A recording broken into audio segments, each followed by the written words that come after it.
With anchors and cables, Beowulf moored their craft right where it had beached. Then he ordered the prince's treasure trove to be carried ashore on a secure cliff in the company of retainers. How did you fare on your foreign voyage, dear Beowulf? What happened, Lord Hygelac, is hardly a secret anymore among men in this world. When I first landed, I hastened to the ring hall and saluted Hrothgar. In my life, I have never seen mead enjoyed more in any hall of the earth. I avenged the shielding so that no earthly offspring of Grendel survived. It would take too long to tell how I repaid the terror of the land for every life he took. I got lavish rewards from the Lord of the Danes as part of my thing in battle.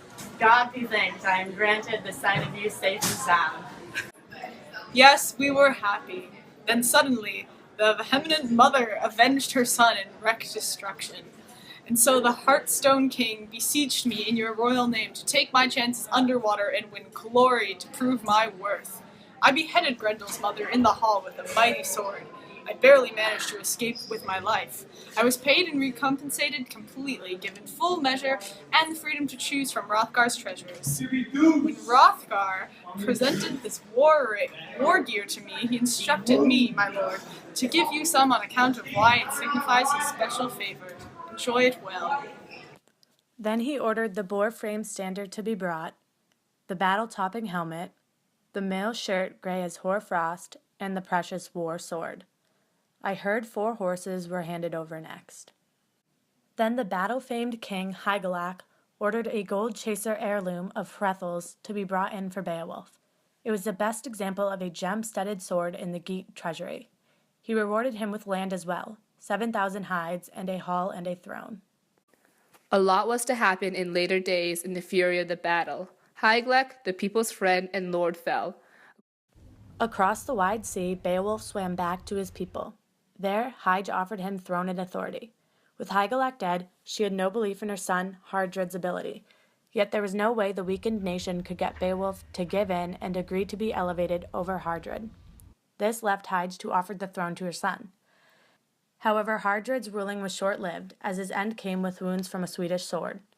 This left Beowulf to ascend the throne, to sit in majesty and rule over the Geats. He ruled the land well for 50 winters, grew old and wise as warden of the land. He was a good king.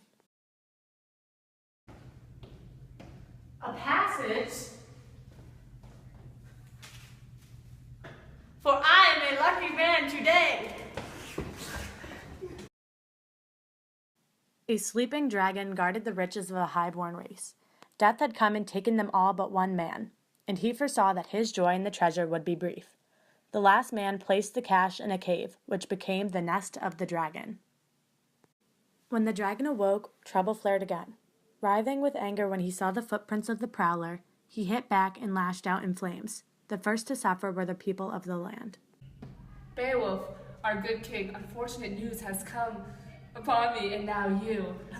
What is it? Your home, the best of buildings, is burned to a cinder. I will plan and plot my revenge. I will have a shield and sword made to protect me against the beast. After many trials, Beowulf was destined to face the end of his days in this mortal world, as was the dragon for all his long leasehold on the treasure. Yet the Prince of the Rings was too proud to line up with a large army. He had and kept going often in the past through perils and ordeals of every sort. The veteran king sat down on the cliff top. He wished good luck to the Geats who had shared his hearth and his gold.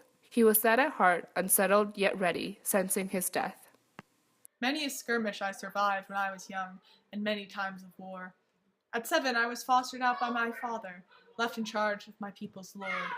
The treasures that Hygelac lavished me on, I paid for when I fought, as fortune allowed me, with my glittering sword. I shall fight like that for as long as I live, and as long as this sword shall last.